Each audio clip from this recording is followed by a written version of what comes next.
Yemen আরব মালভূমির দক্ষিণ প্রান্তে অবস্থিত একটি দেশ। ইয়েমেনের ইতিহাস ৩,০০০ বছরেরও বেশি পুরনো। ইয়েমেন তার গুরুত্বপূর্ণ ভৌগোলিক অবস্থানের জন্য হাজার হাজার বছর ধরে বিভিন্ন রাজ্য দ্বারা শাসিত হয়েছে। রাজনৈতিক বিভেদ আর গোত্রগুলোর নিজেদের মধ্যে রক্তক্ষয়ী যুদ্ধের কারণে এককালের সমৃদ্ধ ইয়েমেন আজ হতদরিদ্র। আশ্চর্যের ব্যাপার হচ্ছে, ইয়েমেন একটি দেশ হিসেবে পরিচিত হলেও এর সম্পর্কে খুব কম মানুষই জানে। কতেকুরের এ পর্বে আমরা ইয়েমেন সম্পর্কে নানা জানা অজানা তথ্য জানব। প্রাচীনকালে ইয়েমেন ল্যাটিন ভাষায় আরাবিয়া ফেলিক্স নামে পরিচিত ছিল। এর অর্থ সুখী বা সমৃদ্ধ আরব। হযরত নূহ আলাইহিস সালাম একে মধু ও দুধের ভূমি বলেছেন।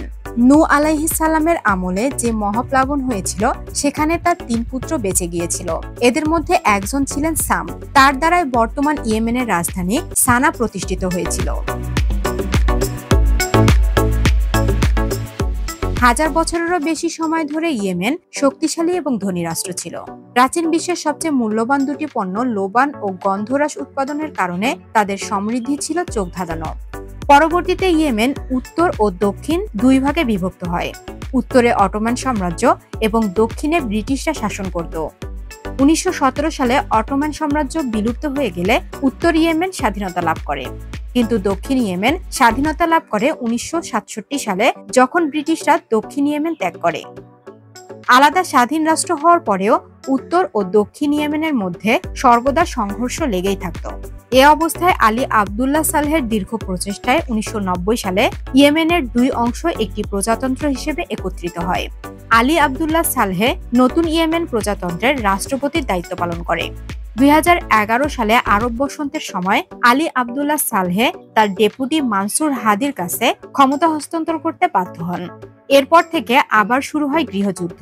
তাতে জড়িয়ে পড়েন ইরান ও সৌদি আরব সহ বেশ কয়েকটি দেশ। ইয়েমেনের বেশিরভাগ অংশই মরুভূমি। এ দেশে রয়েছে আরব মরুভূমির বিশাল একটি অংশ। ইয়েমেনে থাকা আরেকটি মরুভূমি হচ্ছে রুব আল খালি। এটি বিশ্বের বৃহত্তম নিরবিচ্ছিন্ন বালির মরুভূমি। উপকথা অনুসারে এই মরুভূমির বালির মধ্যে একটি হারিয়ে যাওয়া শহর রয়েছে, যা বালির আটলান্টিস নামে পরিচিত। আজ পর্যন্ত কেউই এই শহরের খোঁজ পায়নি, তবে অনুসন্ধানকারীরা এখনো এটির খোঁজ চালিয়ে যাচ্ছে। এই মরুভূমিময় ইয়েমেনকে ঘিরে রয়েছে প্রায় ২০০টি দ্বীপ। এর মধ্যে সুকাত্রা হলো ইয়েমেনের সবচেয়ে বড় এবং সবচেয়ে গুরুত্বপূর্ণ দ্বীপ। এই দ্বীপে ৮২৫ প্রজাতির উদ্ভিদের মধ্যে ৩৬০ প্রজাতি স্থানীয়, অর্থাৎ প্রায় ৩৭% উদ্ভিদ আপনি পৃথিবীর অন্য কোথাও দেখতে পাবেন না। সুকাত্রা দ্বীপে জন্মানো একটি অনন্য গাছ ড্রাগন ব্ল্যাক ট্রি। এই গাছ থেকে যে রস বের হয় তা রক্তের মতো লাল। কথিত আছে বহুকাল আগে ড্রাগনের রক্ত থেকে এ গাছের উৎপত্তি, যার কারণে গাছটির নাম হয়েছে ড্রাগন ব্ল্যাক ট্রি। সমৃদ্ধ জীব বৈচিত্র্যের কারণে ইউনেস্কো সুকাত্রাকে প্রাকৃতিক ঐতিহ্যবাহী স্থান হিসেবে মনোনীত করেছেন। অব্যাহত যুদ্ধের ফলে তেল সম্পদ থাকার পরেও ইয়েমেন মধ্যপ্রাচ্যের দরিদ্রতম দেশ। এই দেশের অধিকাংশ মানুষ দরিদ্র সীমার নিচে বসবাস করে। ৫,২৭,৯৬৮ বর্গ কিলোমিটার আয়তনের এই দেশটিতে প্রায় ৩ কোটি লোক বসবাস করে এবং তাদের রাষ্ট্রধর্ম ইসলাম, সরকারি ভাষা আরবি। এখানে ইসলামী আইন প্রচলিত। মেয়েদের ছবি তোলা এদেশে সম্পূর্ণ নিষেধ।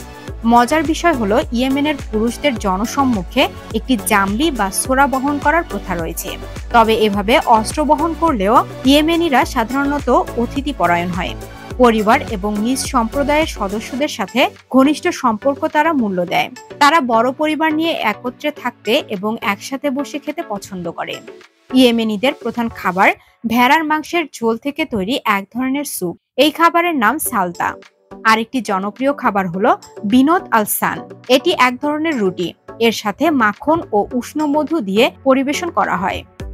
ইয়েমেনিদের বিখ্যাত পানীয় হচ্ছে মোসা কফি। মোসা কফি বিশ্বজুড়ে সুপরিচিত।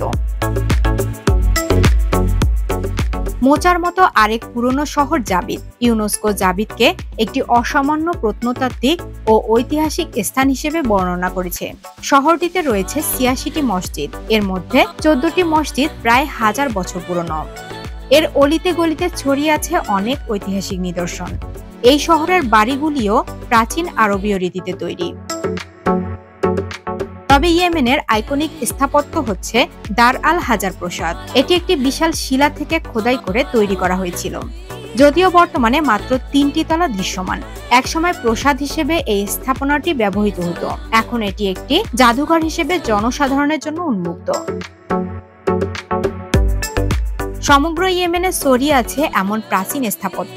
শিবাম শহরটি বিখ্যাত প্রাচীনকালের বিশাল সব অট্টালিকার জন্য। শিবাম শহরের দালানগুলো তৈরির ক্ষেত্রে কোনো পাথর বা পোড়া ইট ব্যবহার করা হয়নি। কাদামাটির তৈরি ইট মরুভূমির উত্তপ্ত রোদে শুকিয়ে কাঠের গোড়ার মিশ্রণ দিয়ে পরপর সাজিয়ে গড়ে তোলা হয়েছে এই বহুতল অট্টালিকাগুলো। আমেরিকার ম্যানহাটন শহর আকাশচুম্বী অট্টালিকার জন্য সুপরিচিত। সেই হিসেবে প্রত্যন্ত অঞ্চলে সাজানো গোছানো অসংখ্য অট্টালিকার কারণে শিবাম শহরকে মরুভূমির ম্যানহাটন বলা হয়।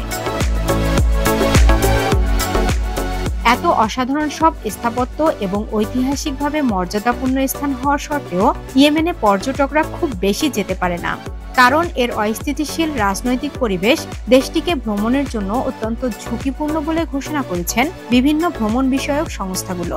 আরেক গবেষণায় ইয়েমেনকে বিশ্বের অন্যতম অশান্তিময় দেশ হিসেবে ঘোষণা করা হয়েছে। গৃহযুদ্ধের কারণে 2/3 জনগণ অনাহারে দিন কাটায়। রাজনৈতিক বিভেদ আর গোত্রগুলোর নিজেদের মধ্যে রক্তক্ষয়ী যুদ্ধের কারণে এককালের সমৃদ্ধ ইয়েমেন আজ হতদরিদ্র।